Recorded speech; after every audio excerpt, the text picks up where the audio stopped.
Without Darcy on, we don't seem to have anybody else coming into the meeting room right now. Mr. Agenda for me? I can pull it up on your computer. Thanks, Bill.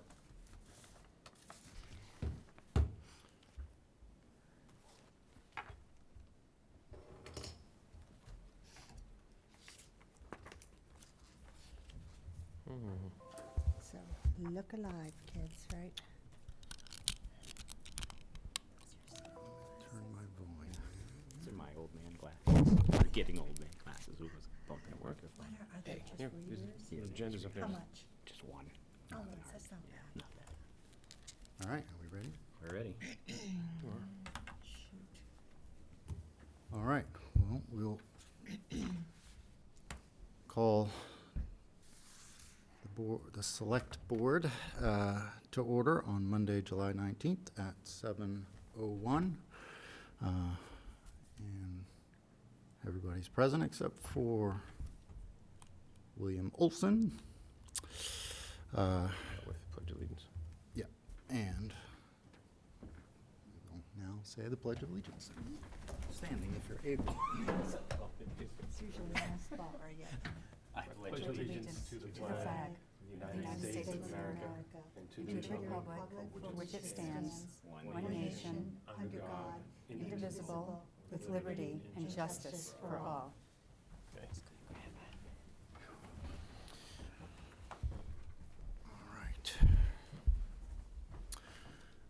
All right, and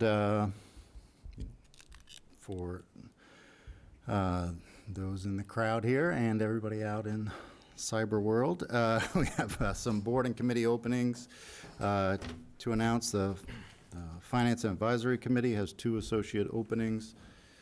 Conservation Commission, 1 opening. Hamilton Historic District Commission, 1 opening. The Zoning Board of Appeals, 1 opening.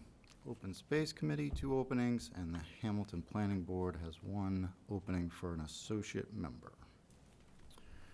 All right, and now, if anybody would like to make public comment, I'll recognize Peter Britton.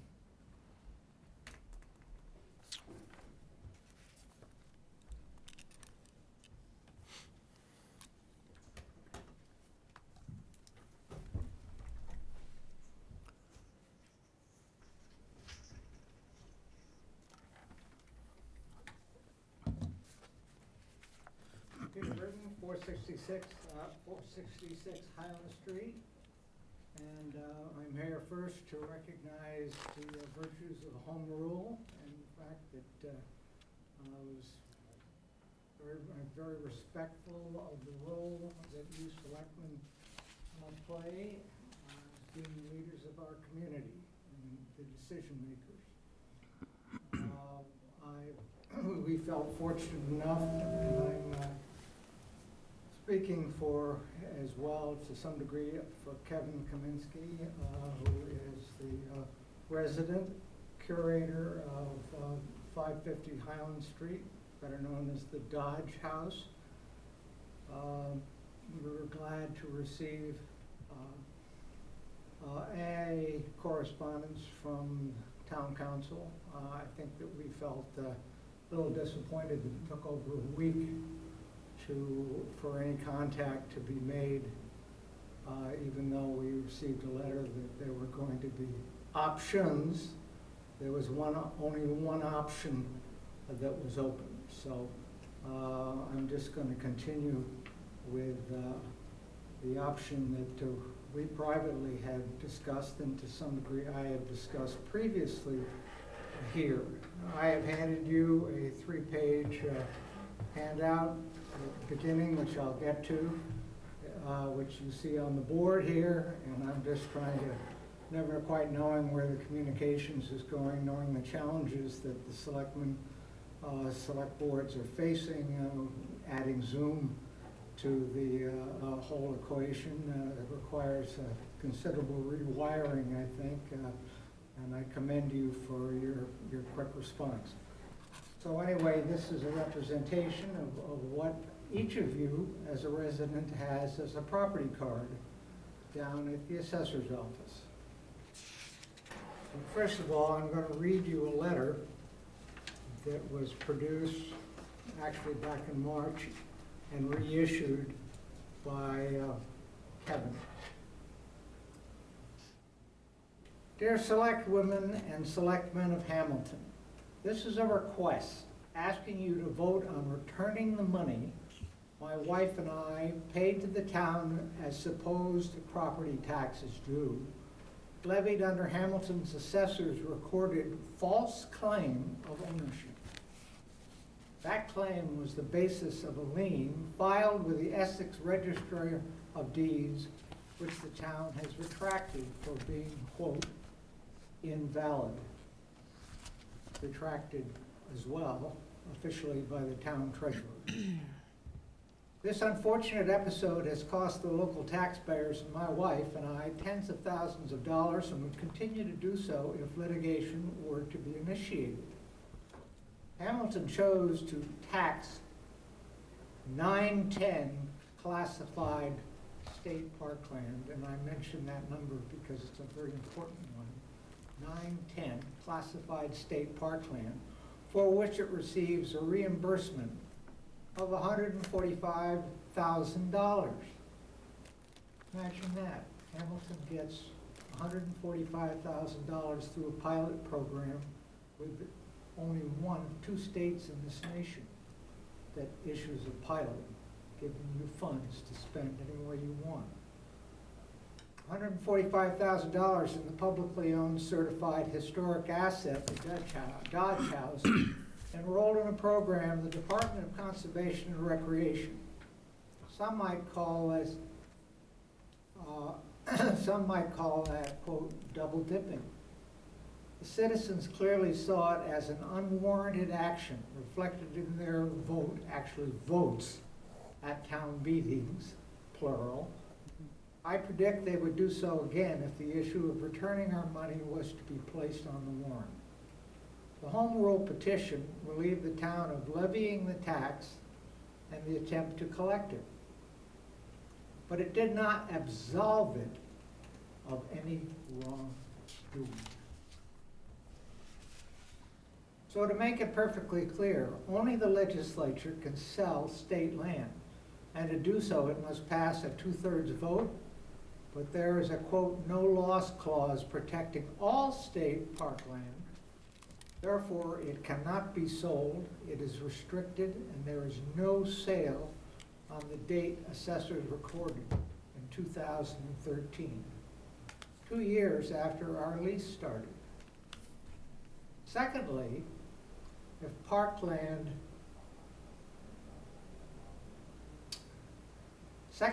parkland is leased, the occupant must provide for the public purpose, which in my case is the restoration and preservation of this significant historic structure for future generations of the Commonwealth as participants in the DCR's Historic Curator Program. There has been no severance from that agency's mission.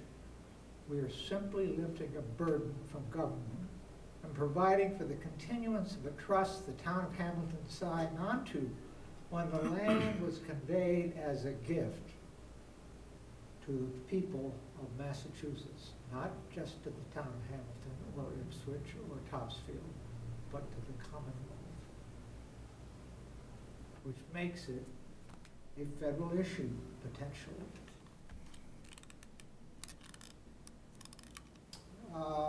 We are simply lifting a burden from the government, providing for the continuance of a trust the town of Hamilton signed onto when the land was conveyed as a gift to the people of Massachusetts via Massachusetts General Law 132A as tax exempt.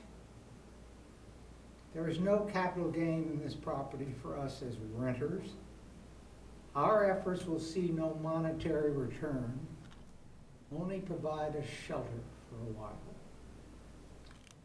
When denied the federal tax incentive for historic preservation, which would have been thousands of dollars had we owned the building, the IRS asked, why are you paying property tax on public land you do not own? Good question, to which I'll add another. What do you call a social construct wherein a person cannot share in the wealth he created, yet is taxed for doing so? These are serious questions. I believe, as do others, that the Board of Selectmen could have resolved this issue long ago, and now could finally put this issue to rest by simply voting to return what is mine. I believe this is called home rule, and I'll suggest the money comes from the state's reimbursement as to not enrage any local property owners and simply be correcting the doubling taxation situation. So I just want to quickly point out in regard, if you'll just turn to page 1, which is the property page. A lot of you probably been not down to the assessor's office to see the interesting piece of paper. Up to the appointment of John, our new lead in assessors. This is the document that's been on file since 2013 and a basis for supposed taxation. Interesting. So, Mr. Britton, I would ask you to speed things up, as it's supposed to be 3 minutes for public comment. I will quickly, just look quickly. They have current owner, Kaminsky and Clark. Look at book and page number 0000/00, sale date 05/01/2013. That never happened. Look down at the very bottom, and we see here use code 1010. Single family, RA. What I will simply maintain is that using the Selectmen's Handbook, you can read and see that one of your powers is in regarding reclassification of land. And I would suggest that gives you a lot of power to make changes. So, as well as hopefully considering the option that you have provided, I would hope that you'd also look at the simplicity of simply subtracting $13,000+ from the $145,000 that are provided to you by the state. Thank you very much. Thank you, Peter. Thank you. Thank you. Peter. All right. Moving on to our Selectmen reports and town manager reports. Anybody have anything to report tonight? Yes. I'll start. Start.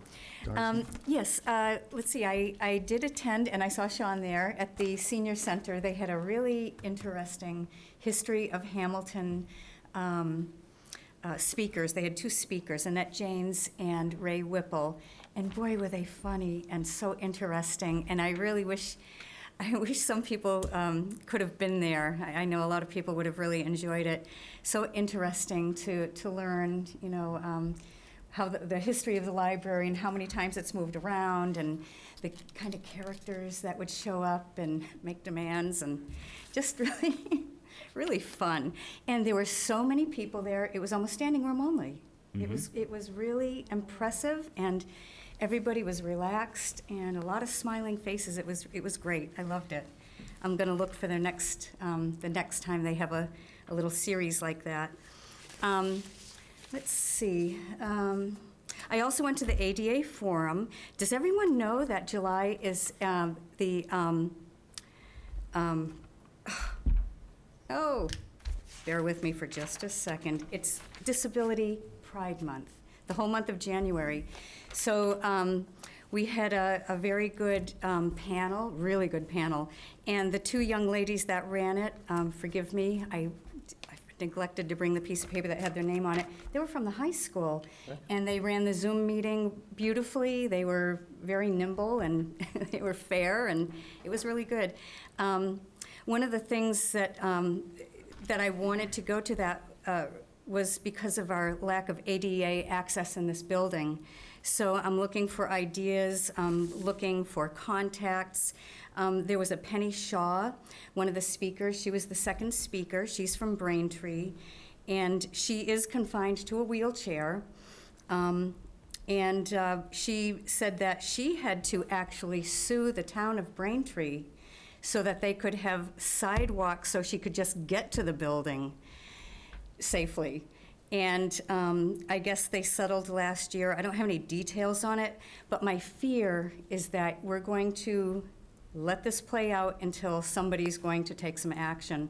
So I would like people who, at home, who are listening, to understand that this is an issue we're gonna have to deal with. It's gonna have to happen sooner or later, and, you know, this is, this might be a good time to continue talking about it. We need wheelchair access just to get into this building, too. Oh, yes, diversity at workplace. We'll be discussing that later on, I think, today. Is that on the I agenda? don't think it's not on the agenda. Oh, okay. Well, I did come up with some dates. I got some dates where we could look at, I didn't get copies for everyone, but Friday, August 27th from 1:30 to 3. Friday, September 17th from 1 to 2:30. Friday, September 24th, 10 to 11:30. Saturday, September 25th from 1 to 2:30. We can do in-person training. They did say that they've started doing that, so, That's good. yeah, I thought that was good. And where they have a Saturday, they said if these dates don't work, we can, you know, come up with some other ones. So if everyone wants to just take a look and look at their calendars. Where would it be located, Darcy? Well, that's the other thing. Maybe we could do either the Patton Estate, or we could do COA, or, I Oh, there we mean, go. whatever. Here. Okay. Or we could even have it here, I suppose, but Any of those that's up to options are you, good, yeah. everyone, Nice, where they want to nice. go.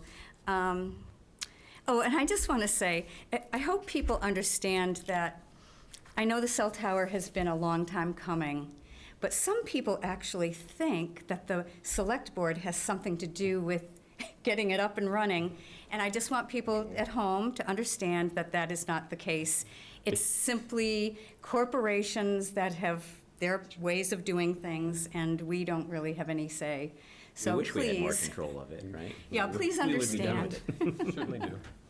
I see these threads, and they just, you know, they spiral up out of control, so that's what I have anyway. All right, thank you, Darcy.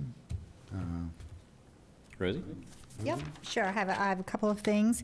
The Master Plan Steering Committee met on July 8th. It was our first actual working session. Caroline Wells was there. And we have started to work on the template for the master plan. Emil Dahlquist had a great template, which was original, engaging, and comprehensive. It didn't break each of the sections into silos, but intertwined things together, which was very interesting. We talked about it for some time, and everybody agreed it was a great template.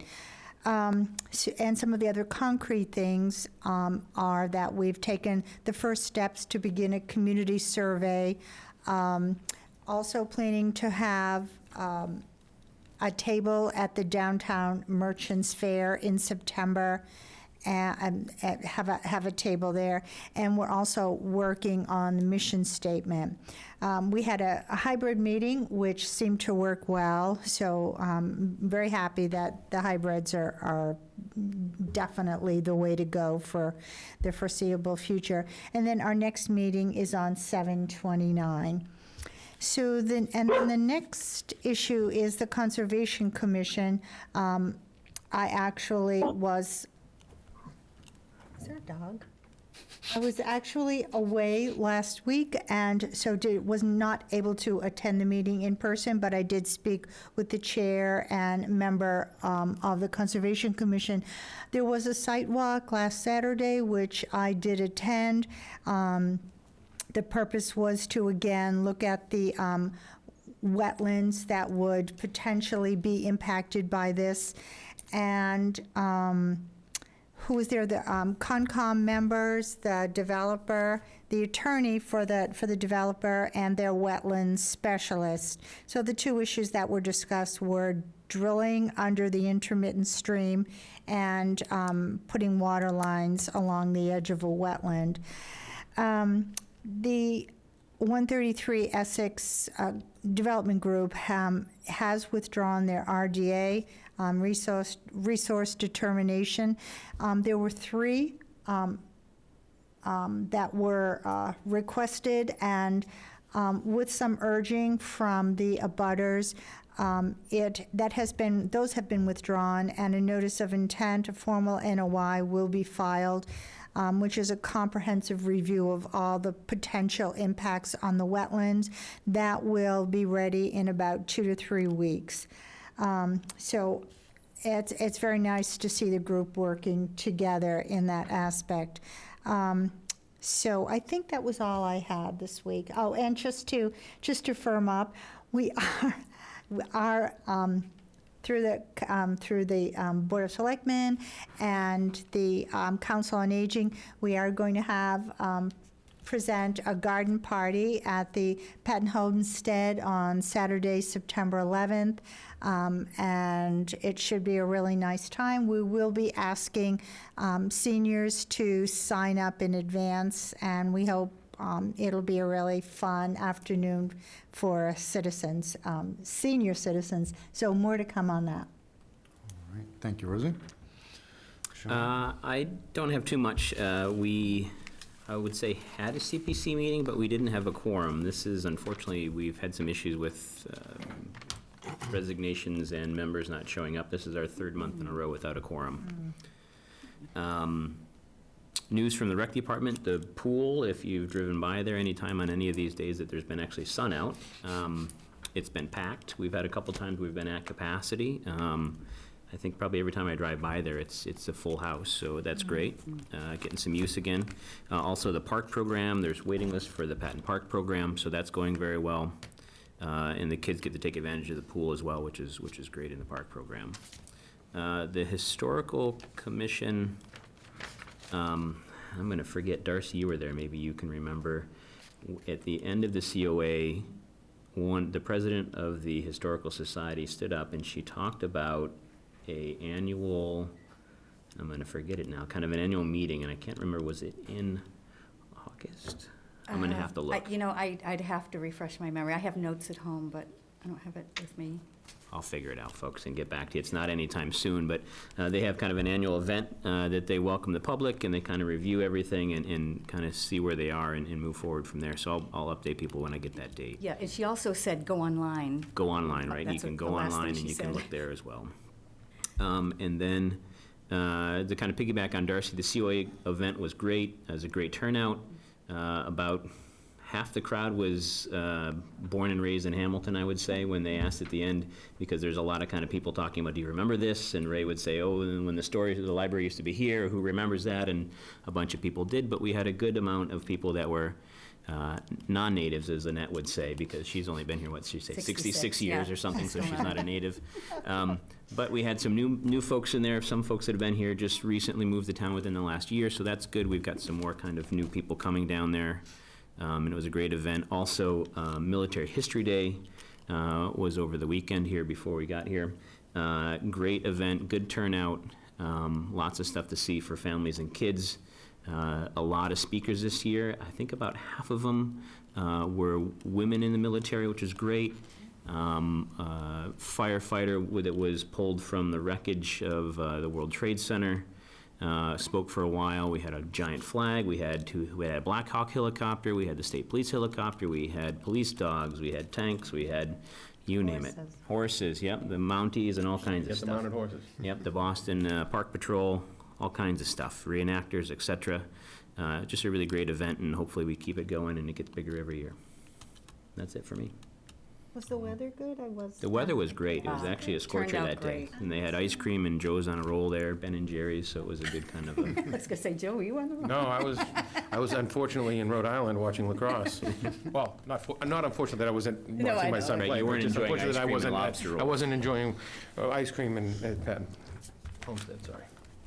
All right, well, thank you. I don't have too much either. We did have a meeting of the Affordable Housing Trust last Wednesday, I think.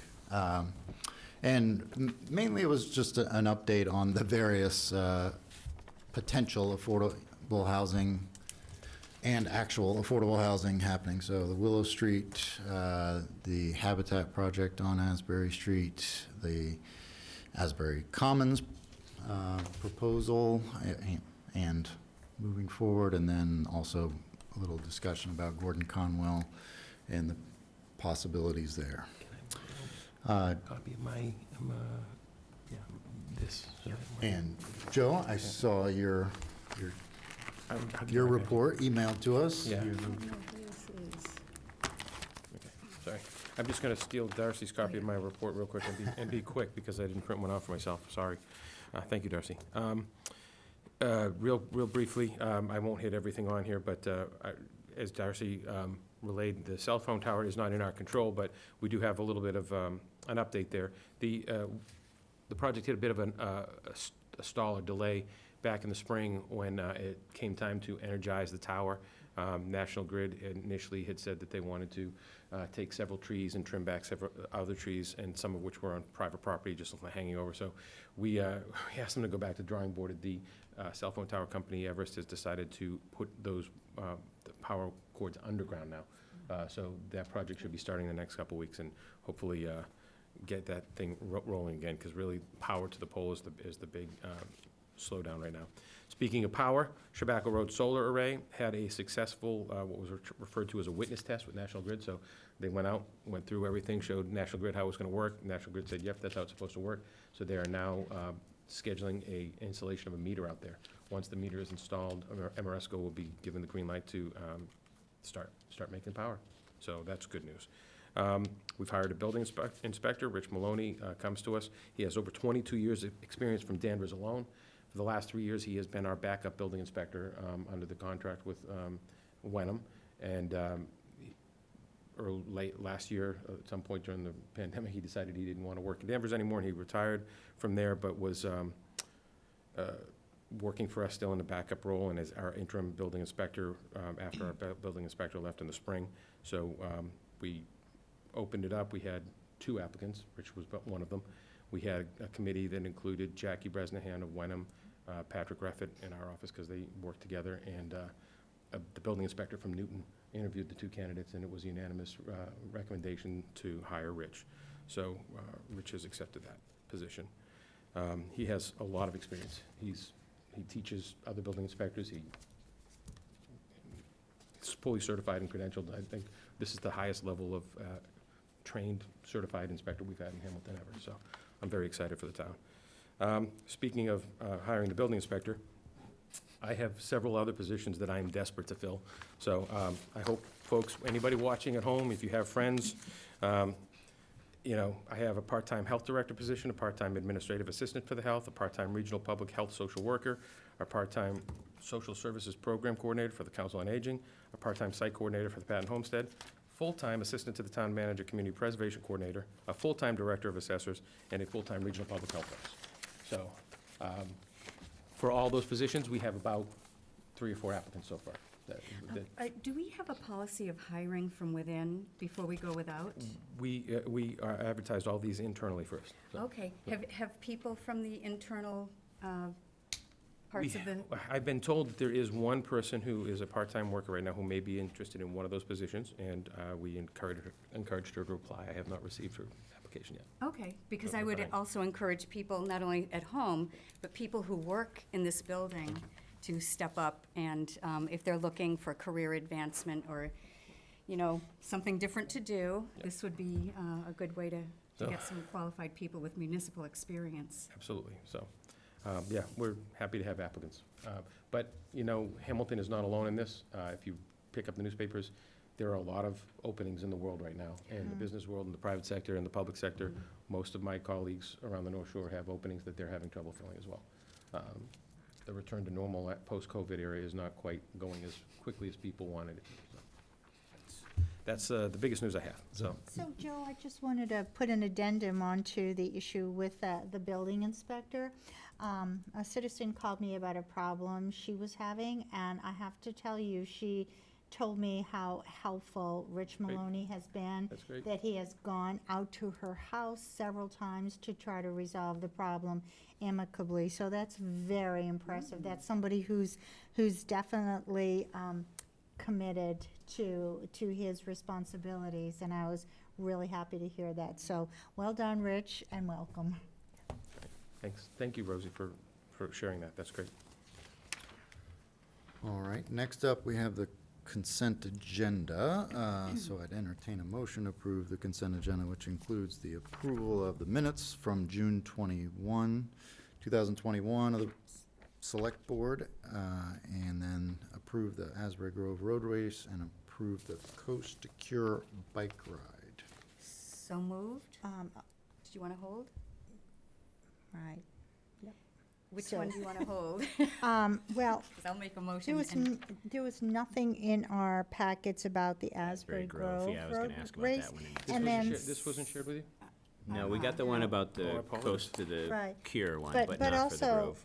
but also the Coast to the Cure, the PDFs were, the routes were not readable. They wouldn't open. So I have problems with both of those issues. You know, again, we are becoming road race and bike race haven here, and so I think it behooves us to really look at these, and neither of those were available in our packets. May I modify the motion to just approve the minutes of the June 21st, 2021 Board of Selectmen or Select Board meeting? Second. I'll add a bit to the discussion there. Can we make sure that on our agendas and stuff that we are referring to ourselves as Select Board now? Yep. Thank you.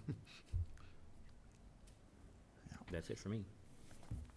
Okay, any discussion on the minutes? I'm just curious about, not on the minutes, but are these coming up like imminent? Well, the Asbury Grove one is July 31st, and you don't meet again before that. And they dropped this off to us last week, right before we posted the agenda, so that was, I apologize that didn't make it into your packets, but I thought I did scan Can it you in tell with us what everything else. what you have there, Joe, so we can? Yeah, it's, the Asbury Grove Recreation Committee would like permission to hold their annual AG Asbury Grove Duathlon. It's a run and bike run from 8 a.m. from the front green of the Grove. The route is pretty short. It It's goes. kind of a little loop, right? Yeah, it's a little bit of a figure eight. I don't know if I can hold this, if I can. I don't think their camera can zoom in, so I will try to do it this way. You can just tell a couple of the streets. People, if they're watching, should know the streets. Yeah, they leave from the front of the Grove, they go up Asbury Street to Union, around Union to Porter Street, Howard, Linden, back up Highland, all the way to Ipswich Road, and then, I'm sorry, they would go, back up Highland to Asbury, Asbury to Ipswich Road, and then back to Mill. So it's, the first 2 miles of it, the Union Street Loop is a run, and then the 10 miles is a bike portion. And it's not a large number of people that do No, this. it's pretty small, I think, when they've done it before. So I think it takes about an hour and a half, 2 hours, Yeah. starting at 8 a.m., so it's not something that's expected to really Is it a impact fundraiser? anybody's roads, so, I'm sorry? Is it a fundraiser? I don't know if it's as much a fundraiser as just a fun thing that their community tries to do. Yeah, Lieutenant James indicated that they've done this many times in the past, and that they say it's annual, and they've never had any problems with it. But I think, So- so our question is, how many people do they anticipate? It doesn't say that. I It think was like 50 or less or yeah, something, I Scott think. James said it was very minimally participatory. I think it's the residents of the Grove and maybe a few other people in town And who it's know a about it. Okay, and it's a Saturday morning? Saturday morning, starting at 8 a.m. Okay, and what Oh, time? actually, I'm sorry, I corrected. They say they expect only 25 participants this year. There you go. I knew it wasn't that many. Okay. So, And it's the entire Asbury Street? so if it goes out from the Grove entrance up Asbury Street to Union, that's the run, and loops around, then Okay. comes back, and then in front, they change out from running to biking, and they go bike up Upper Asbury to Ipswich Road, up Ipswich Road to Highland, and then back On Highland? on Highland. On Mill. Well, Well, it's Mill and Ipswich, it's It's Mill and Highland Ipswich, Hamilton. Highland and Yeah, Hamilton. yeah. So, and there will be police details. I just worry about, there've been, Yeah, well, they will hire a police detail, and they've taken out They an have to, added anytime they insurance do for us. any of this. Yeah. When Because- we've done different races in the past with, my Yeah. wife has done the Fast Chicks 5K and stuff like Right. that. You gotta get a detail and mark it all and stuff, go over it with chief or Yeah. Lieutenant James Right. beforehand. one of the concerns that I have is traffic travels very quick, very fast on Highland Ave, and there have been issues with accidents there. And I think the same can be said for Asbury if it's going all the way past the Homestead and back into town to the blinking light. I would just want to make sure that there was enough security to really keep the cars slow, because when I drive down there, if there are bikers on that road is very windy, and it worries me. So those are my concerns. It sounds like the police have okayed it, so I'm guessing that they're going to be very vigilant about that. But it does concern me that traffic really is very fast on Highland, and in fact, lots of people along Highland have put in complaints of speeding vehicles, so Shall I modify the motion one more time? please. Okay. Let's take the consent agenda. We will approve, I'm going to move that we approve the minutes of the June 21st, 2021 Board of Select Board meeting, and that we also approve the Asbury Grove Road race. So moved, or second, sorry. All right, any further discussion? Okay. All in favor? Aye. Aye. All right, passes unanimously. And then we'll got the- we'll do a better job of getting you information on the other race before the next meeting, and we'll get it back on the agenda. And when is this? Is this like a September or August, October? Let me look. Yeah, I think it's later.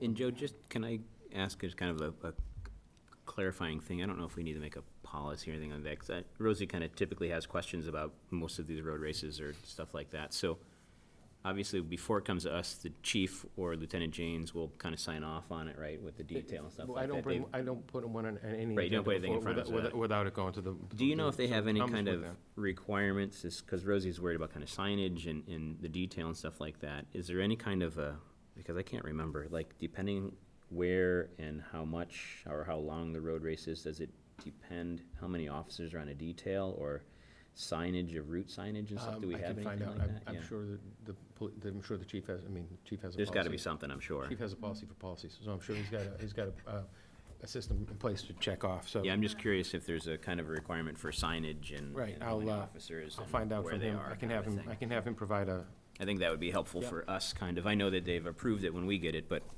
sometimes you still have some questions this, about. the other event is September 11th. Okay. So you got time. It's a fundraiser for neurofibromatosis Northeast, and it's again, the 10th year that they've been doing that road Yeah. race, so, and It starts in Gloucester, I think, several, or something yeah, like that, it's in yeah. several different, so participants can participate in a 24 miles, 40 mile, 66 mile, or 100 mile, I guess it must be a ride, there's no way that anybody's running 100 miles. So, I believe that's a bicycle ride. Yeah, it's a bicycle ride. So, well, I'll get a better copy of the information to you, because if it was not legible for you. Yeah, none of those links, Links. the links, you open them, they just go to It said does not error. error 404. Then so- I will reach out to the applicant and ask them to provide me with the information in hard copy so we can share it with you. Great, thank you. I did check the links when I did, and it had opened for me, so, sorry And about that. maybe it's a permission thing, maybe you Yeah. had permission, but we don't, Right, kind of a thing. that's possible, so, I apologize. Right. Well, may not make a big difference, but I propose that we take John McGrath's appointment Yes. out of order, since we've held him long Yeah, enough. that's fine with me. So, next item on the agenda is the recommended appointment of John McGrath to the Finance and Advisory Committee. You've all received his application, resume, and then I think today an email recommending that the FinCom has Vetted him. and recommended him.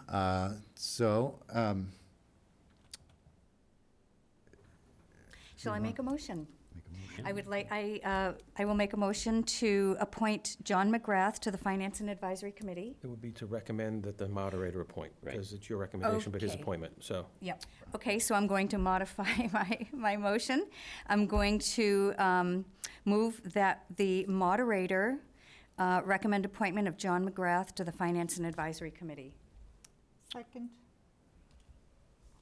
All right.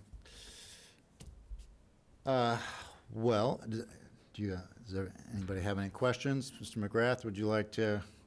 That's Duke. Oh, sorry. He's not, I got you, not on here. We don't have No, the he's applicant not on. on. All right, so we can't ask him any questions. No, but I mean, even though he's not here online, that his resume is Right. Well, pretty also well the- into finance, so. Yeah, the chair of the Finance Committee, Christina Schenk-Hargrove, sent over a good email. Yeah. And they're in need. Yeah. And, yeah, Christina's here too, so. Yep. I don't know why. John's Christina, not. do you have anything to add, if you can hear us? I can hear you. I don't think so. As I said in my email, Mr. McGrath has joined us for 2 meetings already and has demonstrated his willingness to take on liaison roles, and we can definitely use his knowledge and expertise. He seems like a good fit, and the FinCom is in agreement that we would recommend his appointment. Perfect. All right, any further comments, questions? All right, move to the vote. Just that, this again is not part of our process. We had strongly encouraged applicants to be here so that we could meet them and speak with them. So I don't want us to sway from that, because I think it's a good opportunity. Certainly, Mr. McGrath is a known entity, and I certainly would vote to approve him wholeheartedly. But I also think that we need to give due deference to our procedure. On that note, maybe he could pop in on Zoom before the end of the meeting, and he could introduce himself, and, yeah, we gotta be flexible, right? So that's a possibility, Mr. Chairman.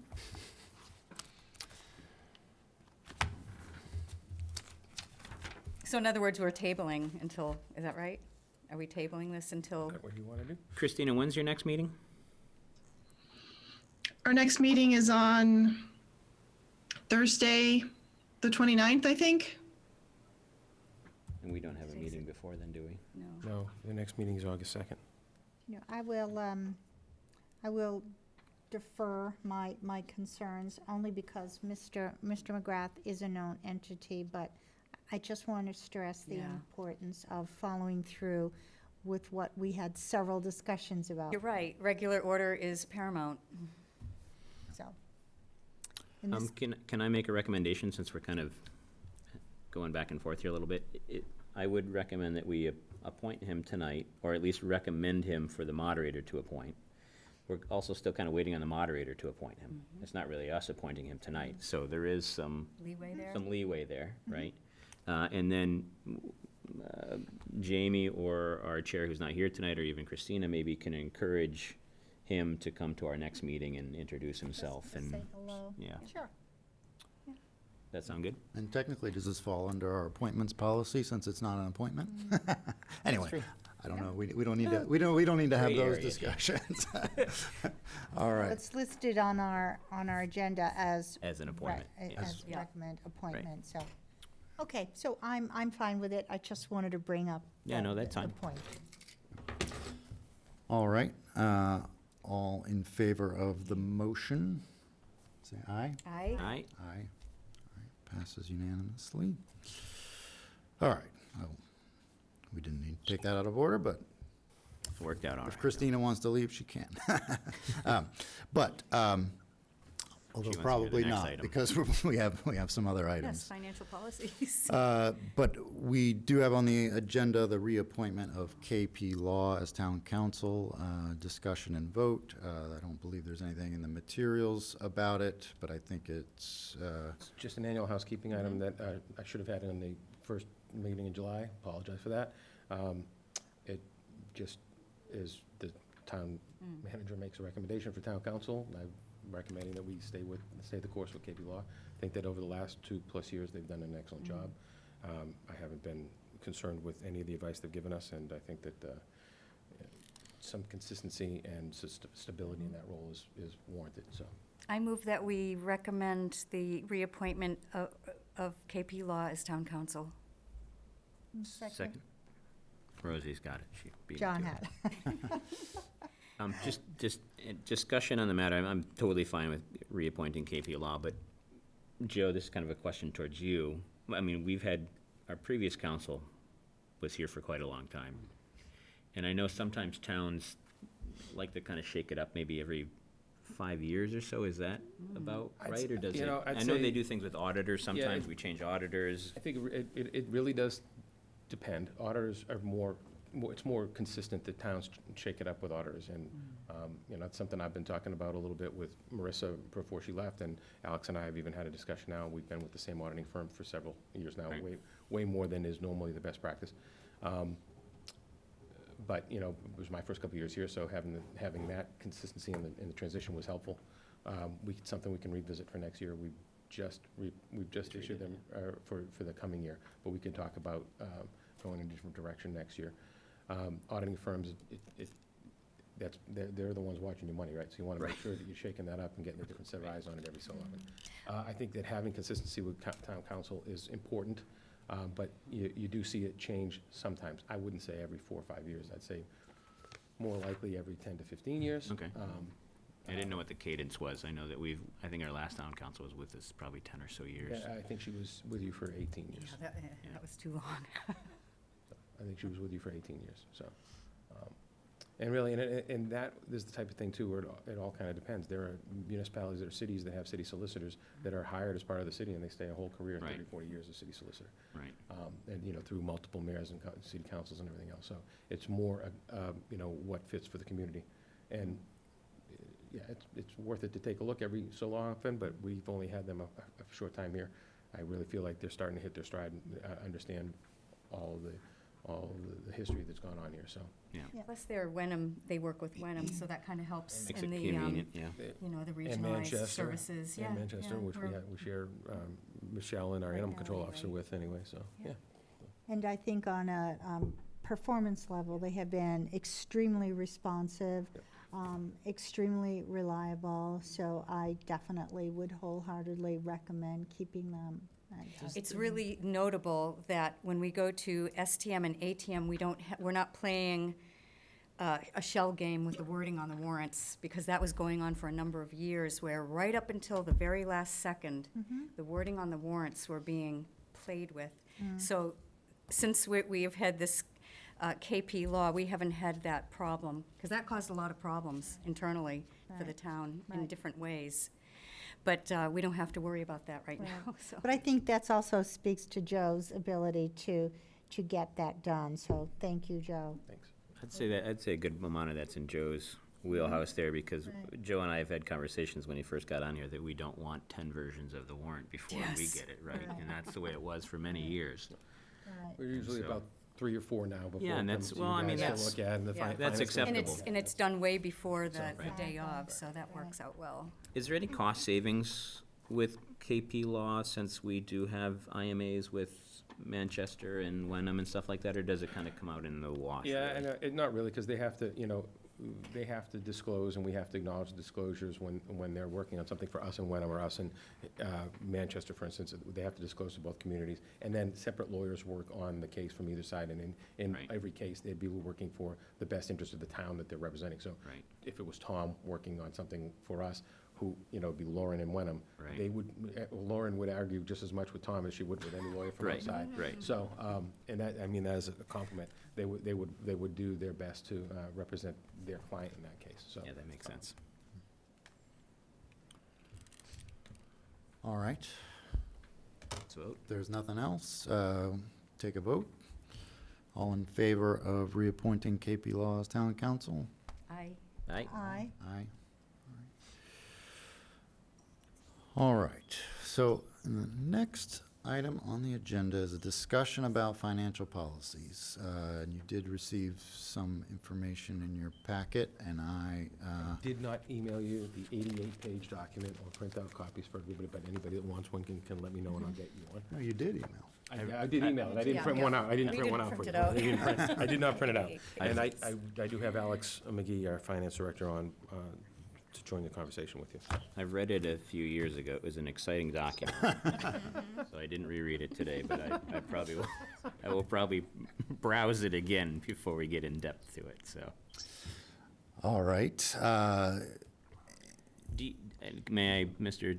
Acting Chair, just maybe ask, the thing that we have in our email is obviously a previous board's kind of Right. priority list of kind of where things are. We've ticked off, what, 3, 4 of these here, 5 maybe. 5. Do we want to kind of go through again and prioritize them, or do we just kind of want to start ticking them off? I'd like to get some recommendations from Alex too, if he's had some chance, because I know Marissa had some strong views, because when we originally did the priority list, we had Marissa weigh in at the time, and her list was different from our list, and there was kind of some different reasons for that. Some were lighter lifting, and some other ones required a lot more work, and she needed to kind of do some research in it. So I'm going to assume that Alex is going to have similar opinions or more educated into municipal finance decisions than we might. So that's my kind of thing, is that maybe we do another priority kind of a thing, and then we kind of mash them all together like we did here, and kind of eat the elephant one bite at a time kind of thing, because some of them are a little bit more work than others. You know, do we want to kind of split them up between us? We've done different things before. We've had a big list of things to do that we've kind of signed different people, different kind of things to review, so we're not reviewing all of them. So, what does FinCom have to say? Yeah, Do that's they a great have, question, too. You know, any idea on how they would want to see progress? Christina, Right, have so- you guys talked about any of these? We haven't talked about this recently, no. We could definitely discuss it. So Alex, Sure. So if I can just jump in, thanks for inviting this discussion. Like you said, a number of these have been implemented. And I'm going to just sort of, for anyone who's watching at home, the DLS came in and performed kind of as part of their community compact program, sort of a look at financial policies and made recommendations. They came up with 18 different policies, you know, with sort of without really a list of prioritization, as far as I can tell. And so 5 of those have been implemented. And like you noted, it is a bit of a lift to implement a policy like this. It impacts operations, it impacts sort of how business is done, how things are planned for, how they're budgeted, et cetera. So and they can impact sort of a number of different departments depending on what kind of a policy it is. So if we look at this, so they were broken into sort of 3 sort of overall categories. There were budgeting, operational, and then other. And so out of budgeting, 2 out of the sort of 5 that fell into that category have been implemented. In operational, there are 3 out of the 7. And then in other, none of those have been touched. And those sort of, with Marissa, who, as you know, is my predecessor, and the previous board in 2018 undertook an exercise to prioritize this list as well. That board and Marissa seemed to move most of the ones in the other category down to sort of a lower tier in priority. So over the last few days, I've looked at sort of maybe a second tier to look at implementing, and sort of what I came up with for what I would, a number of them that I'd like to work on is the sort of priorities to implement are indirect cost allocation, debt management, reconciliations, procurement, and OPEB issues. So that would give us sort of a chunk of policies to work on. It'll take a while to get these things implemented. We'll have to really explore how it'll impact the sort of the operations and what it'll do for, sort of our bandwidth in the finance department. But, these are best practices, and we really should be working towards implementing them so we, can sort of tighten up the ship. So if you're looking for an actual recommendation on where to go first, I'm not entirely sure if I have a strong enough handle on that, other than saying that we should pick from that sort of short list right there, with OPEB probably being the lower out of those 5. If we want, we can discuss further. If we want to undertake a separate ranking with the board, I'm not sure what the will of the board is, but I'm happy to, discuss whatever you'd like. All right, can you repeat the first 2 that you mentioned? You rattled them off pretty fast. Yeah, sure. Sorry about that. So it's indirect cost allocation. So this would be, so say we have an IMA with Wenham on something. So outside of the actual sort of cash consideration, so like somebody's salary, if it's a joint, if we split an employee 50-50, there are indirect costs as well. So you're looking at like retirement, health insurance, so some of the sort of soft costs, I guess.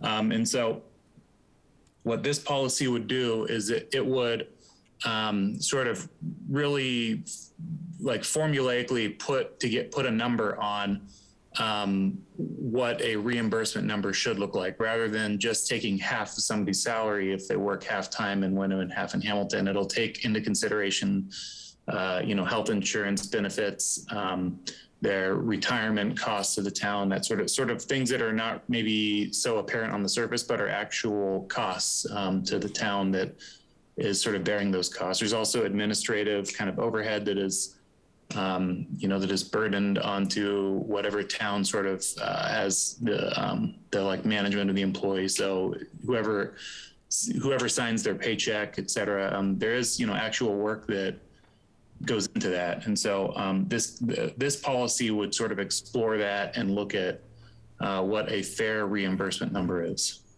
That's interesting. I didn't realize that such things were not part of that that package. You said retirement and healthcare insurance.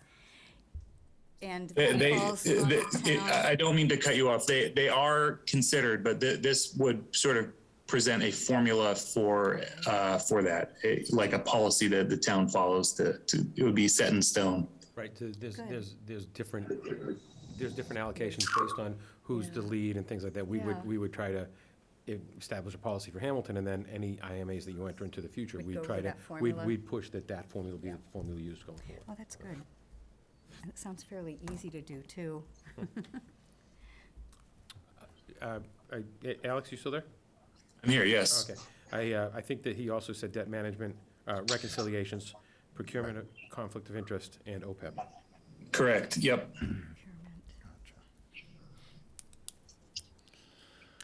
I also have a copy of Marissa's priorities, if any of that's relevant. And that might help you too, Alex, maybe, so you can. Well, I believe they're listed on this spreadsheet. To the far left, you have Marissa's ranking. Joe, we can't see your screen, just so you know. We always see is the folder that contains it. If you could open that file, it'll show it on the Zoom link. I thought I was because I could see it on the screen up there, and I can see it. I guess you got to look in your little yeah. tiny window, not the big window, I guess.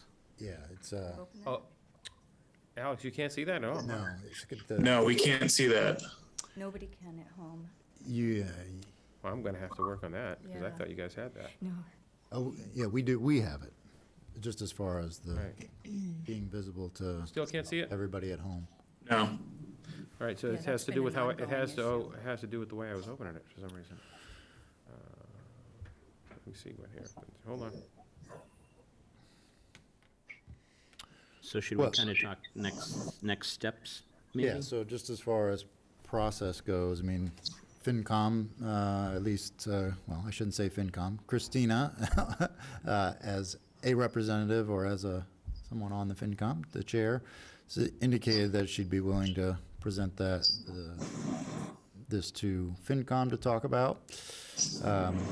Seems like a valuable discussion that we should have, especially now that we have a new Finance Director. You know, obviously, we need to kind of weigh in, I guess, on our priorities. But I guess it'd be good to maybe have a joint discussion on that at some point. If you'd like me to recreate the spreadsheet and send it out with your names at the top instead of the previous boards, and Alex's name at the top, and create blanks, you guys can. Yeah, that would be let's- appropriate. Go through and Yeah, score if yours. everyone's okay, let's do that, and then let's also do the same and give it to Christine and the FinCom. Yep. And then maybe we can have a partial joint meeting to discuss priorities and have Alex here as well. And then maybe then or before then, we can talk timeline too, because I think, Alex, you're kind of a key proponent here as well as FinCom and Joe, since a lot of this is budget stuff as well, or involved in the budget process, that, you know, I don't think we're gonna do these in a month, obviously. But No, yeah. But we don't wanna spend 3 years doing it. You know, some kind of a timeline, or maybe, Alex, you can help prioritize kind of which ones are low-hanging fruit and not that much work when you look at the recommendations, because they've kind of written some of them a little bit for us, but we gotta customize them to what Hamilton needs, right? So Correct, yep. some things might be a little bit easier and we can check those off fairly quickly. Other ones we may need some more kind of robust discussion on and stuff like that. So that may work into the prioritizing and timeline. Yeah, well, you know what I would prefer to see happen is, you know, if we can get a ranking done, like Joe mentioned, and then get also the thoughts from the FinCom, try to reconcile those two lists, and then we can internally put together maybe a working group in town hall to look at what it's going to take to implement these based on those prioritizations. I think that we could, you know, if we can set a standing meeting with the working group, we can really try to tackle it as a group within town hall. Yeah, I think that'd be great, because I think Diane would have some good input as well. Definitely, yeah. All right. Any other comments on this? All right. All right, thanks, Alex. Our next item is the Asbury Grove seasonal water rates. Tim Olson's on the line. for Tim that. Tim is on. So I had asked Tim to, you know, join you guys tonight and provide a brief update on where things are at. You'll remember that last year during the pandemic, we had a lot of conversation with the Asbury Grove folks about kind of reconciling some of their issues as well as their concerns about the way they're built. A lot of that stuff's been done. Tim can tell you what's been done, what's left to be done, and where we think things stand. We have not had a recent formal request by the Asbury Grove folks to revisit this, but we thought we'd at least bring you back up to speed on where things are at. Yep. Good evening, everybody. I think the last time we talked, there was about 3 or 4 things that we asked the Asbury Grove people to remedy before we looked at possibly looking at their account and maybe a rebilling strategy. They've done everything we've asked them to do. They've removed one of the units that was abandoned. They actually demolished the building. They've removed that service capped at the main itself. They've removed 3 homes that were on the seasonal meter. They are full-time homes, so now they are actually metered themselves. We installed 3 meters in those homes, so they are prior to the seasonal meter. And we've also metered the pool. That was the biggest thing that I believe we had discussed. Basically, we're able to track the pool usage separately from the domestic usage. So we still read the master meter, but now we have a pool meter, and I guess we subtract the 2. And the difference there is the domestic use that gets billed to the Asbury Grove Association. The pool meter gets their usage, that's also billed to the Asbury Grove, but it's billed at the higher rate, what we all discussed. So I think the last thing, I believe what their request was to kind of look at our billing and see if, being a seasonal area, if there was ways to either reduce or eliminate the infrastructure charges or the rates itself, or maybe dividing the usage by the number of units and then charging them at a different rate. Those are things I believe that we had discussed previously. Like Joe said, we haven't had anything formal. We've had a few residents calling me, asking me if anything was going to change, but I referred them to the Asbury Grove Association. But I also did tell Joe that we've had some recent talks, and maybe we should just discuss this and bring this back to light to see if there's, how, I guess we're fulfilling what we had decided to do and bring it to this point. The biggest thing that we still have, that is probably the biggest discussion, is we still have not installed a backflow device there. I did work with an engineering company to get an estimate. We're looking at a new vault, new backflow, probably a new meter. So you're upwards between probably $30,000 to $45,000 to do that work. Substantial cost. That's something that I didn't have budgeted. Obviously, last year was a challenging year, but then that's something more of a capital project if we're going to go that route. Did want to bring up that in new developments that we have through town, the backflows are put in as part of that development at the contractor or owner's cost, not at the cost of the town. So maybe keep that in mind, that I know this is an old area.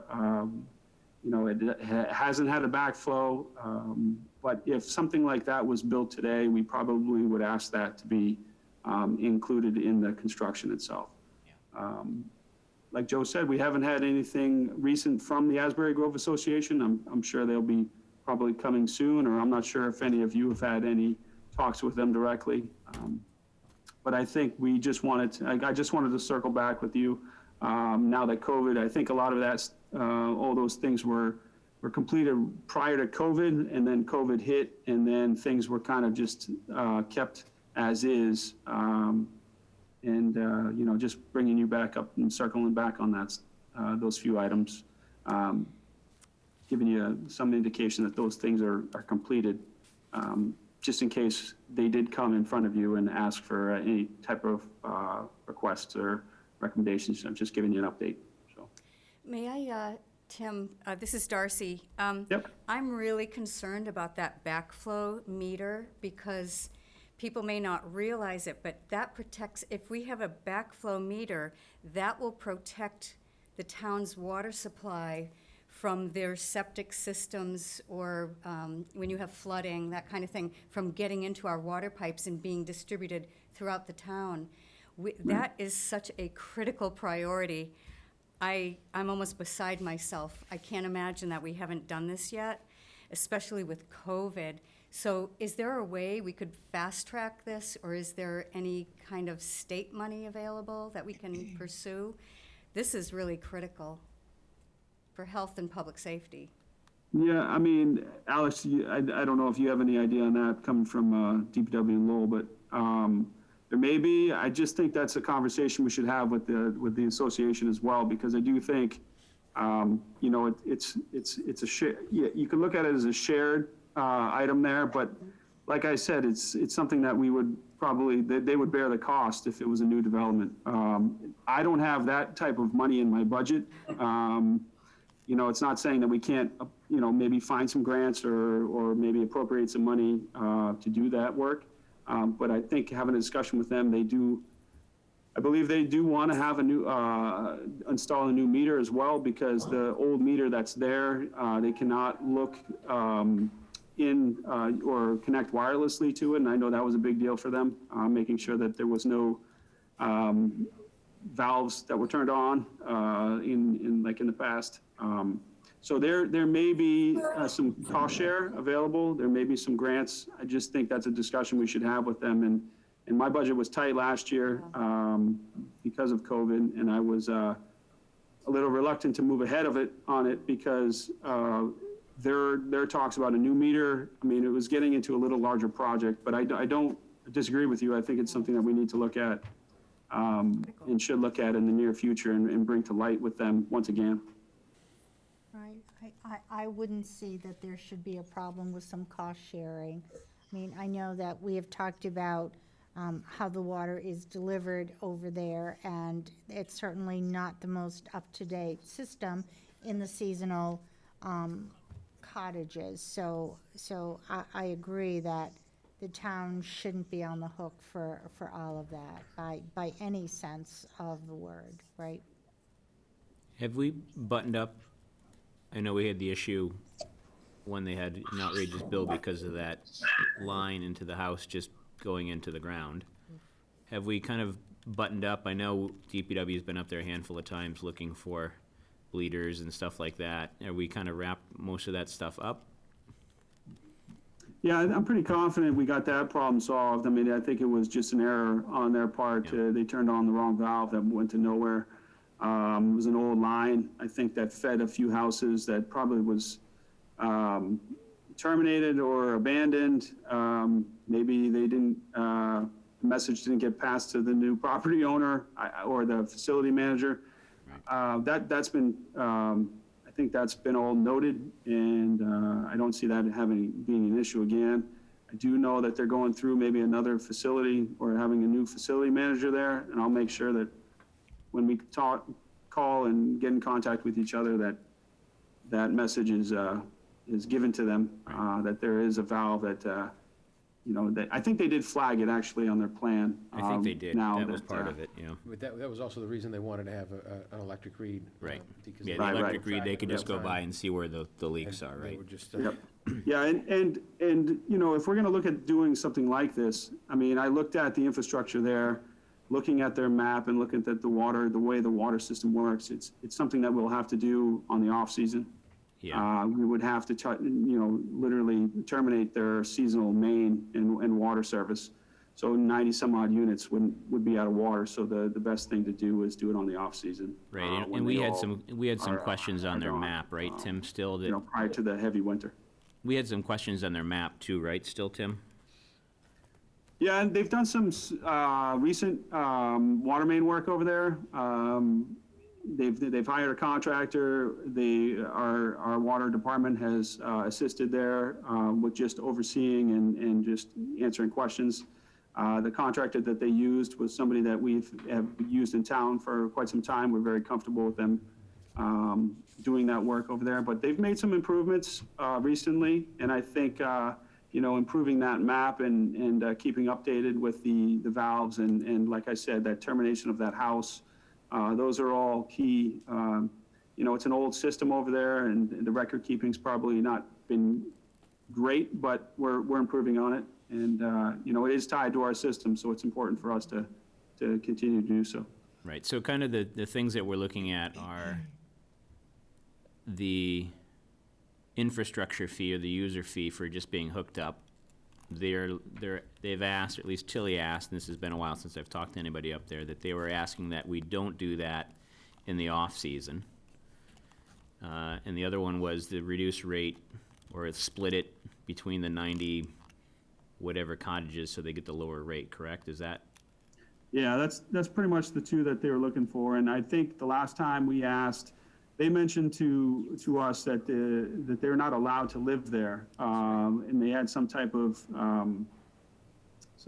document that Right, I think that that's what we stated were that, and I kinda- think we asked them to bring that to light and let us look at that, because I mean, if there's something legally that they can't live there, it may be something to talk about. The way I look at it is they're all part of our system. Paying their their fair share to make the improvements. It's a full system, town-wide. Right, I think that was my that's what issue with those it at the costs are, is, Yeah, that was my issue at the time, I think, when I talked to Tilly, and I had said to him that, even though the Grove is seasonal, what's to stop someone who's a snowbird going down to Florida in November through March to ask to not have to pay the infrastructure fee? right. And then he had said they had had some type of an agreement or something with the Right. state where they actually couldn't be there, so, I would be comfortable, I guess, or more comfortable with waiving that fee if the board decided to, if we had some kind of documentation that they can't have the water on and they can't live there from the state, because that would give me a little bit more how many months are they allowed to live there? I think November through what is it? Is it May? Through April, I think. Maybe April to November, Yeah, yeah. 6 you know, months. when they November, can live they're there. I allowed to think be in there's 2 billing cycles when they're there, and pretty much 2 that are, they're when they're not not, right. there. So, there is a little carryover, but it's similar to, 2 and 2. Right. Yeah. And so I think the difference, Tim, in their situation is that they do not have the option to stay there versus a snowbird who Yep. voluntarily leaves for the winter. These people are not allowed to stay there. Well, if they're Well, vacation homes, they're three-season homes, right? Yeah, we've only, nobody here in Town Hall has any documentation to support what we've been told by the I ground. wonder if that's when COVID hit, because they were planning to get, and it's not they who turn off their water, but it's the Grove itself who turns it off. So, Right. yeah, I think COVID did throw everything into a tailspin, because it was quite a robust discussion when it first came up. Right. And just to let everybody know, it doesn't get terminated at the actual seasonal meter. We actually keep that live. We keep the main live all the way up to the top of the hill on Mudge Ave. the So hydrants and technically, and there's a fire hydrant up there. So we keep that line live just in case for fire protection. So technically, somebody could come in and turn one of those small little valves on and get water. We don't terminate at the meter. So Right, just so everybody's clear that if they have some documentation saying that they can't live there, well, we're hoping that, that's the case. But the water is still, Still there. you still get the water if you really wanted to. And we don't have any kind of jurisdiction up there to prevent that or to even know that that water is being turned on. Right, Since because we could keep the hydrants live, the Grove could basically turn all the water off except for that main, and somebody could turn something on and they'll end up with usage. Right, yep. Yeah, except they. Well, the infrastructure is still there regardless of where the people are. Right. And we still have to pay. Right, you're To still paying maintain for it for the everybody. maintenance of Right, the and the infrastructure. infrastructure charges also as much to, for us to take care of our plant. Yes. Which is, provides the Right. water that they will have when they get there. Everybody that participates in the water system Yeah. shares the cost of that. Right, I thought we had talked about some sort of a compromise, maybe having just 1 quarter be waived and not the 2 quarters. We had talked something before, I think, and Tim, you can remind me, and Joe as well, that we had talked about still charging an infrastructure fee, but putting it into 2 billing cycles when they were there, instead of obviously billing them when they're not there. There was some kind of thing like that, and then some discussion went back and forth about changing it a little bit. I can't remember the details of it, though. Maybe Joe or Tim, you can remember. Yeah, I don't remember that first one, but I I'm sure. I don't remember exactly. I know maybe they talked about maybe a seasonal infrastructure fee, on the off-season. It all comes down to too, as well as trying to make that work in our billing software. So Right. that's Right, sometimes. you're creating can a get new thing little- that doesn't quite fit, They're trying right? to save $20 Yeah, a quarter. exactly. It's, it just gets complicated, and we want to make sure we're billing correctly. They're being built. They did bring up, dividing the usage. I mean, I think by separating the pool, they have seen some benefit from that, because obviously the pool use will be at the higher tier. Right. But the domestic use, the difference between the pool meter and the Mudge meter, is considerably lower than in previous years. So therefore, their domestic use is not at the full, at the higher tier. We don't have to do, So I think that was a good idea to do that, because they can see, obviously, that, they can see what's being used for the pool, and they can make that determination if they want to close the pool down or not. But they are seeing a little bit of a benefit from that. Tim, do you know I with- looked at some numbers real quick. I know they brought up, dividing the usage by 91 thought it was units, 96. similar to the way we do the housing authority. Looking at the last, for an example, or I think it's one of the last billing cycles, you're looking at a difference. If we keep the infrastructure fees per the 91 units at $80 a unit. The usage difference for that quarterly bill would be roughly around $300 difference. That's substantial. That's a big difference. I think that's really good. I was going to ask you that. I think that is very substantial. Yeah, I mean, for example, their quarterly bill, the way it is is around 8,400. And then if we divided it by 91 and applied the rate, it goes down to about 8,100. Yeah. So there's a bit of savings, based upon, dividing that usage to get to that low rate. I think it was like about 106,000 gallons that they used, domestic use. You divide that by 91, that's about little over 1,100 gallons per unit. If you go up to the nearest 1,000, say even 2,000, Right. You're 2,000 gallons per unit, you're in the lowest tier. You calculate the bill and then you add that or multiply that by 91. Right. What's the average, about 1,500 Well. per normal average household? The use? Like a For a typical normal house? house, typical house. Typical house usage. Is it like 1,500 or so? Typical house in Hamilton? Yeah. For a quarter? Yeah. Well, the usage is typically about, probably 12 to 14,000 gallons. Yeah. And this would be about 2,000 gallons a quarter per unit. That's a big difference. Yeah. I don't think we'd have to do much. I mean, this isn't a lot of money. And they're Yeah. already seeing savings. So Tim, have you, you said you haven't talked to anybody in the Grove recently? I haven't, nope, I haven't heard from Brad or Roger. They must be very happy with the decrease in their bills. I think the That's pool good. makes a big difference. I guess maybe Right. Well, in the three year-round homes that were. in the three homes off of the meter makes a big difference too, right? Sure does. Yeah, there were some administrative buildings, too. Yeah, there's a couple things that got Yeah, divided yeah. as well. I mean, I can tell you the last bill that they had, the last reading, the February 2021 bill that I have here, Yeah, what's the difference between the previous and this? well, Well, that's, nobody's there. Right. the- Yeah, February, there's nobody there. Yeah, that's, well, right, so Flags. there is a little carryover, so that was so I don't really have a full year yet, but, it was like 15,000 gallons in February, the February bill, which is just a little bit, the last couple bills, the August bill and the November bill, they used to be around 300 to 310, now they're 213, 243, but that includes the pool, so whatever they're doing, they're conserving water over there too, so. Right. I would almost say we'll, They've brought their usage down.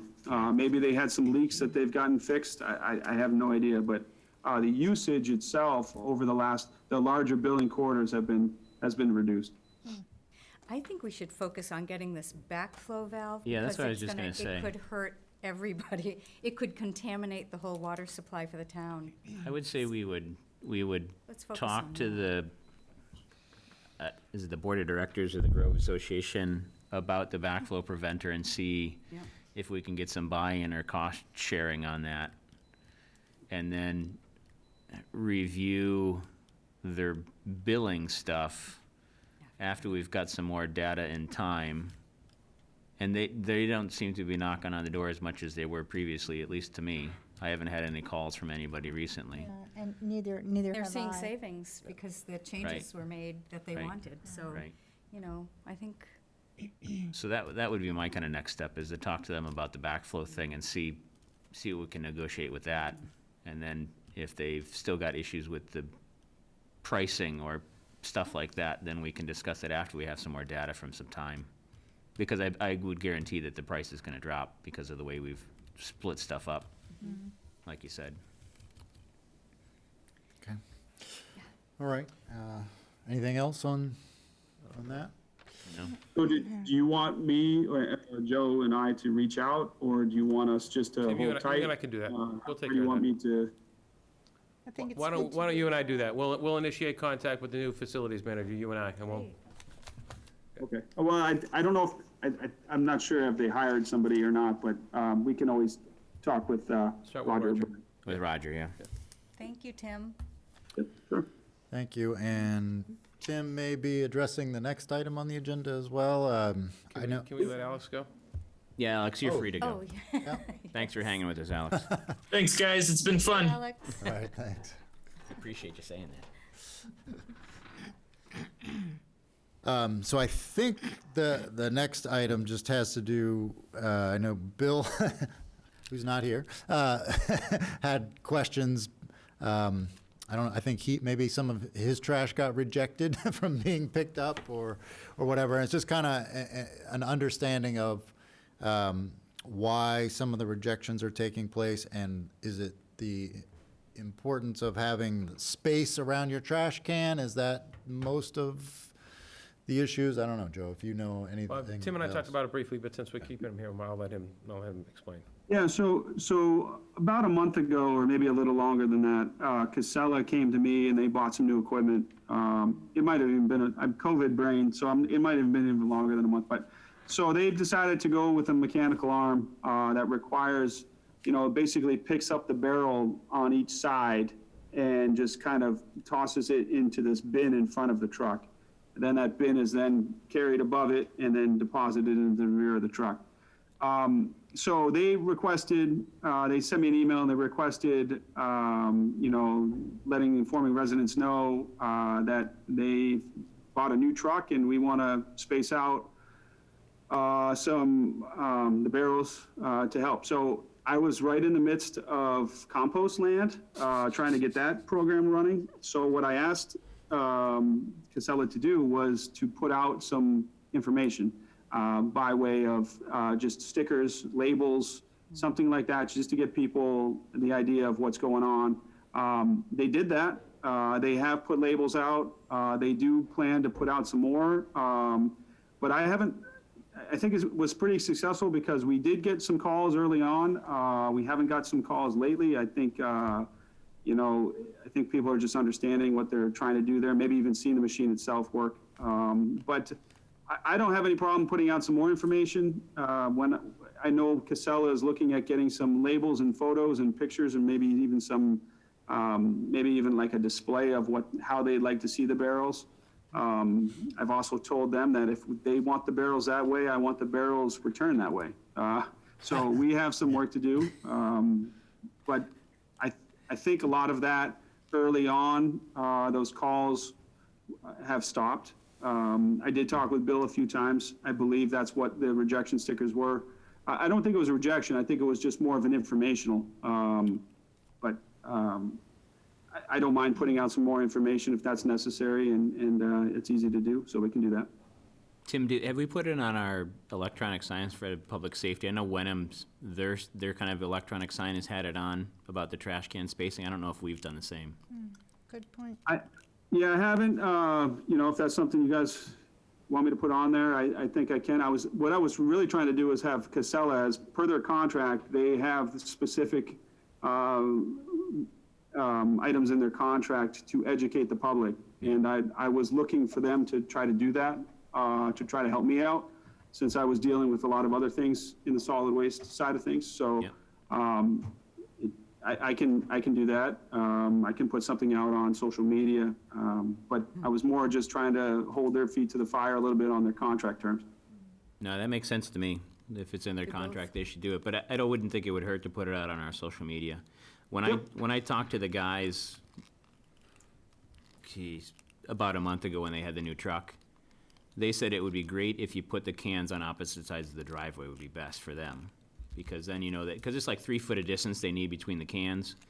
So if you put your trash on one side of the driveway and you're recycling and compost on the other, it makes it easier for them when they're driving through. But at least that's the guys on the truck in my neighborhood said.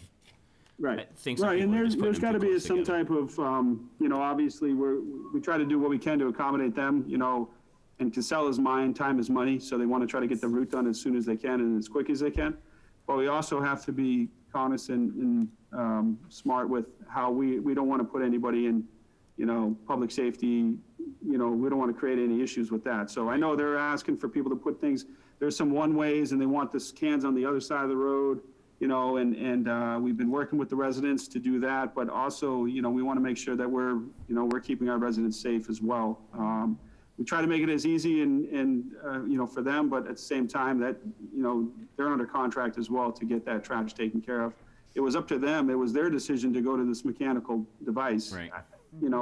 We can do only so much, in my opinion. I'd add to that we have some really busy streets, Essex Street and Bay Road and Highland, Asbury, that residents on those streets might find it a little bit more difficult and a little bit more, shall we say, challenging to walk out into those streets and space their trash cans with traffic coming by at a higher rate of speed. So if we could just remind Casella of that, particularly on the larger, busier roads, they might want to be a little bit more forgiving. Right, and they have done, and as far as I know, in talking with the operations manager, if they're not spaced out, they get out of the truck and then they do take care of it. Yeah.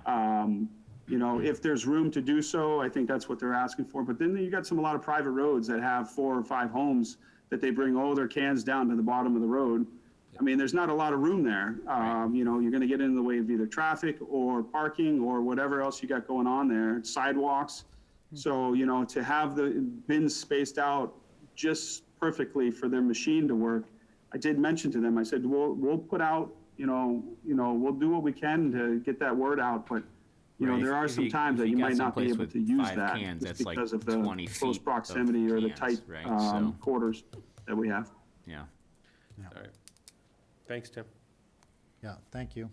And I don't know if I have to dismiss you, but I think, Does the board have any? No, but comments for Tim? I'll put something out. I have no problem. I'm working with, as soon as, they're working with a marketing company to get this little flyer out. As soon as I get that, I have no problem putting that out. I can put some things on the message board.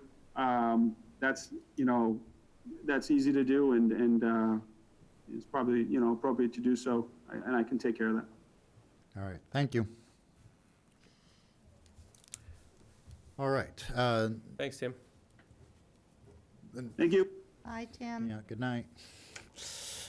Next item on the agenda is the sort of the Hamilton Wenham Shop local event, probably, I think we discussed combining it with sort of a fall community event. But we expected a representative from the shop local group. Yeah, I apologize. They had on actually asked to appear tonight, and I discussed that with Bill, and Bill was amenable, especially since Bill wanted to have a conversation about a fall event for the community anyway. And we talked about maybe partnering with or piggybacking on their event. So instead of just having their one-day event in the downtown area, maybe having 2 days, a weekend, where maybe one day is in the downtown, the other day is in the Patton Park or something. But something must have gotten messed up in the communication. As I said, they asked to appear. I told them that was perfect timing because we were looking to talk about community events and I was going to invite them anyway. So, but they're not here, so I don't know. I don't know what happened. What's the timeline on it? They're in September. I believe it's September 19th. Yeah, it was that They were looking at third weekend or something. September 19th, which would be a Sunday, and would give you guys the ability, if you wanted to do a weekend, to do something on Saturday, and then further promote the Sunday event, right, at that. But without anybody from Shop Local here, I might suggest you might want to table it. Yeah, until- Yeah. make a And motion to there is table. time, Yeah. right? Yeah. So I move that we table, or did you already Oh, just do that? I just kind of Okay, made it. second. Thank you, Darcy. All right, any further discussion? No. All right, all in favor of tabling that item? Aye. Aye. Aye, all right. All right, next item. I think we had a discussion at our last meeting, I believe, right, about reopening the school, the regional school agreement, and I think we discussed at that time that the first step would be for each of the parties involved to vote to reopen it. I think there's been general favorable discussion of that from our, so Joe, is there anything, are we looking for anything else other than No, I think to that reopen the agreement? No, I think that you discussed at the last meeting, taking a vote tonight to reopen to ask the school committee to reopen the agreement. and maybe giving me 5 or 6 examples of things that, you know, you want to discuss in the reopening. I know that the Wenham Board has been talking with the new town administrator about the possibility of doing the same thing. I think they'd be curious to see what it is that we're looking to reopen. That board is 2/3 newer than it was the last time you discussed this with them, so providing them with, you know, a few examples of things that we'd like to discuss in the regional agreement would probably be helpful, and if you take the vote, I can take the first crack at drafting a letter. The board, the school committee meets on September 18th, so if we could get that to them prior to their, not September, August 18th. If we could get that letter to them before the August 18th meeting, I think that would give them something to vote on. Yeah, no, that makes sense. I move, oh, Well, I just wanted to ask, so rather than just the blanket statement of wanting to reopen the agreement, will we have some suggested topics? We'll talk about that at our next meeting, You sort can, of drilling it down. What are the issues that we think should be addressed? didn't Joe, I think Joe just said that after we open it, we could give him some 5 or 6 ideas, and he'll run with Right. it. With, Right.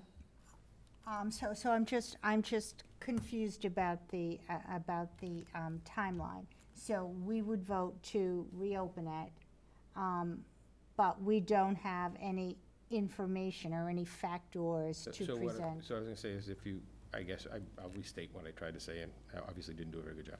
If you want to vote to reopen it and give me 5 or 6, you know, categories of things that you want to look at in the agreement, I could draft for your review a letter that would go from the Board of Selectmen to the school committee, and then bring that to you at your next meeting, you could vote on it. And after August 2nd, I'd send it to the school committee. Okay, so individually, we Yeah, would you can each send. give me a Okay, couple, and then that's we'll try that. fine. I perhaps misunderstood, I'm sorry. No. Yeah, my kind of thought is similar to Joe's, that tonight we would make a vote in the positive, I would assume, to reopen the agreement. And then we would get kind of what we're looking to change in the agreement to Joe. And then I would say that maybe we could discuss them as a group and kind of, like, I probably have 14 things. yeah, I think I You sent may you a have 5, 2-page you may letter have last. 100, you, whatever. And then we kind of narrow down to our kind of top priority, and then Joe will draft a formal letter, and that will go on to the next kind of step of them agreeing with opening the agreement, and then we go from there probably, right? Does that sound? Yeah, in the Similar interest of to- time, I mean, I wouldn't mind us, if you took the vote tonight that you want to reopen the agreement, authorize me to start drafting a letter. Yeah. And the next week or so, really. You can give kind of me- plug in you those guys give me things, some send you some ideas. stuff. I'll put that in, then that can be the basis for your conversation. And the letter might include 7 or 8 things, and I might have got 20 from all of you. So, you know, you can discuss, well, these, the 7 things that are in it, but what about this, this, and this? And then you can have a more robust discussion about refining that letter before it goes. Yeah, that sounds good to me. Yeah. So that after we submit our proposals, then they'll just come back to us in our packets for next time, so we would know what others are thinking about? Perfect. Yeah. Okay, yeah, that sounds good. I'm going to move that we open the warrant for the, I'm sorry, I'm going to move that Ahead of we yourself. reopen the regional school agreement. Second. All right. Any discussion beyond what we've had multiple meetings know. before this? We're a discussing group, this is good. All right, all in favor? I, Aye. Aye. Do we need to add anything to that motion about you drafting a letter, Joe, or do you think it's I self-explanatory? think it's understood. Perfect. From the vote. All And right. Joe, just for my edification, this letter would go to both the Wenham BOS and to the school department, how will we? I'll share it with them, but I mean, it would be, It'll be a letter to it'd the be school letter to the committee. school committee, but we can CC the one Good. board, select board. Okay, thank you. No problem. All right, and our last item is the opening of the warrant, and looking at the warrant schedule, which Joe sent us, for special town meeting, October 23, 2021. So moved. second. All right, any discussion about opening the warrant? Do we have anything on it already besides the usual items? No, I have a department head meeting tomorrow morning. I'm going to solicit input from them. I know that, I think that your board had previously told me I was going to recommend that you wanted to pursue actual codification of the change in terms of select board, so that takes a town meeting vote. Yeah. So I would presume that would be one thing that will get a lot of discussion at the fall town meeting. I don't think we have a lot of big things, so hopefully, blissfully, it'll be a short meeting this year, but. Will the but we'll- Kaminsky property be on this as a special? So, I mean, that's up to the board to Right, decide. it would was- be if we didn't resolve it. It could be if you didn't resolve it. Technically, legally, the threshold for getting a citizen's petition onto a special is higher and different. So they met the threshold, but they didn't meet the timeline to get it on the ATM, so that's why it wasn't included in the spring. And if it were to, it would be up to you to decide if you wanted to bring it forward without the requisite signatures that are required for a special town meeting citizen's petition.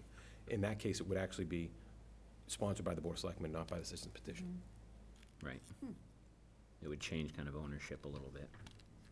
So,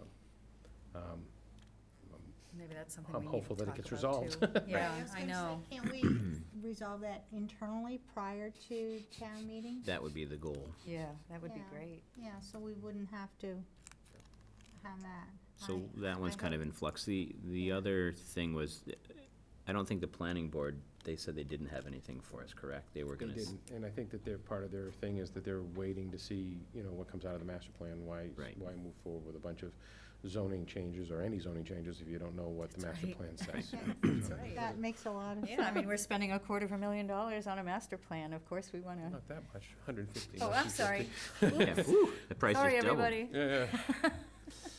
Don't let Weston and Sampson think that we could spend $250,000. An I eighth wanna of a keep that price million, right where it okay. is. Don't tell them. So it's good.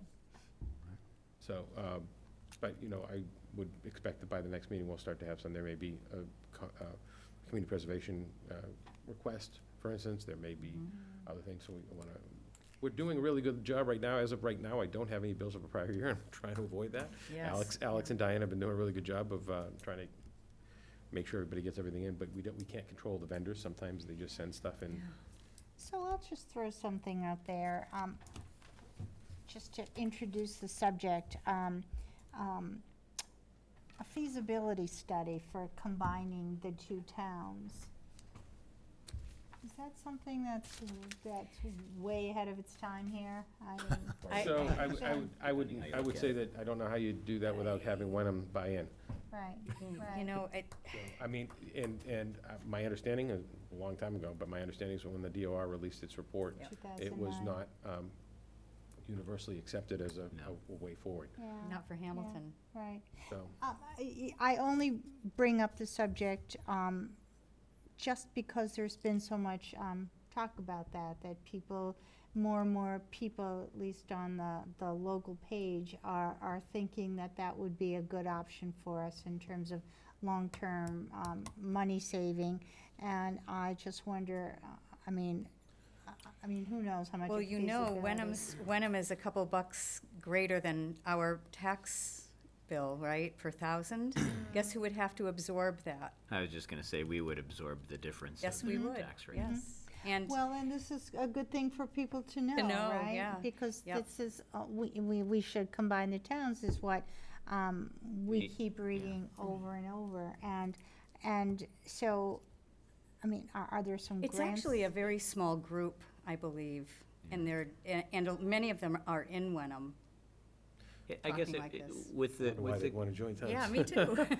I think it, I think I see good and bad in it, I guess. Like Right, with Darcy's point with the tax rate. Yeah, Right. But then again, no for me. we wouldn't be a regional school anymore, and the town would control the budget to the school. Right, exactly. I- Well, That would be a that's- totally different animal. That's part of it, and that's a big part of it. But also combining all of our All your services. services, right? Right, and I know it's not a universally accepted proposal, but I think if we were able to find grants, what harm would a feasibility study Well, I be? think Joe mentioned we had a big giant feasibility study. But that in was- '09, Right, and the things haven't gotten any better. The Right. difference The between the question would be, absorbing the tax rate. Yeah. Would Right. controlling the school budget and combining police and fire, would it offset enough? Well, you would have to have a full-time fire department. And Right. that's right now, our fire department is like the best-kept secret. It's under $1 million. a year to run that fire department. It's like 800,000 or something. Where are you gonna save money on an $800,000 fire department? Well, you've Pick got, a you've fire got, department in this not just, area. not staffing though, but equipment. There's a lot of duplicate equipment. I mean, we just bought a $1 million ladder truck a couple years ago. Well, they have a And then, 24-year lifespan, so, you know, you gotta figure that too. I don't know, It's just something There's to a lot think that doesn't- about, right? There are pro cons, and since the issue is being discussed more and more out in public, if there was grant money available for it, to do some preliminary study, maybe Wenham wouldn't be on board, that would take a joint meeting, but it's something I think we should seriously think about as a long-term solution to many of our very expensive costs in this town. Well, I would say that you probably wouldn't save money. I just don't see how that would happen. Well, as Sean says, the issue of the school system, it would put the control back into the town's coffers. I mean, every year we go to. Well, we could put guardrails in the agreement, though. Well, We but that's could- only if all parties agree, right? Well, you know, it might get to that point where Well, everyone's gonna have to agree to we hope it guardrails. does. Yeah. We definitely see signs that there's a lot of fiscal responsibility and concern, so that's good. Just kind of So- putting it out there. Are you proposing that as a warrant article, or do you want me to pursue Well, grant? apparently not, I mean, after this discussion, but I think Well, it's I mean, you something. could, I mean, But I theoretically. mean, I think, Yeah, that's why I asked for yeah, clarification. I mean, I think I originally suggested it, I mean, certainly I defer to the board here, but I think it's something we should talk more about, and have some sort of a serious conversation about it. In your knowledge, are there any other towns that have combined in your municipal time? I mean, There's IMAs all over the place, Yeah, there's but a as lot of far towns as trying to- incorporating together, I probably haven't, not, I right? haven't known of any in the last 50 years. There was one out in, is there one in Western Mass that Ye- combined with have you something? I been mean, to but it was like Western 100 people in the town or something like Yes. that. Yeah, they're tiny. Well, I mean, And they have a regional, they probably do have regional fire stations Yeah, there they- too, they because Yeah. they're absolutely do. so Yeah. far away from each other. No, there's a selectman, and he's the only one in the town that I met at a conference years ago. I think I know the guy. I want to say his name's Tom or something. He's a great guy, but he literally was telling that Yeah. the mileage of the town and the amount of people and the regional school system is they drive an hour to get to this. That was this whole thing, but they had combined some other towns around there together. I think I can't remember what it all was. I know they, so when county government went away in the 1990s, most of the western part of the state relied on county government for service provision. That was not happening east of Worcester because we were all more densely populated and had got to really own our own local control of things. When county government went away, they had no infrastructure at all, and they had no ability to like lure people. How are you gonna have somebody work 5 hours a week to do health in, little town with 1,000 people or 800 people? So they created councils of government. So what had been the counties organized together and became councils of government. Right. And they continue to offer those same county services through the COGS.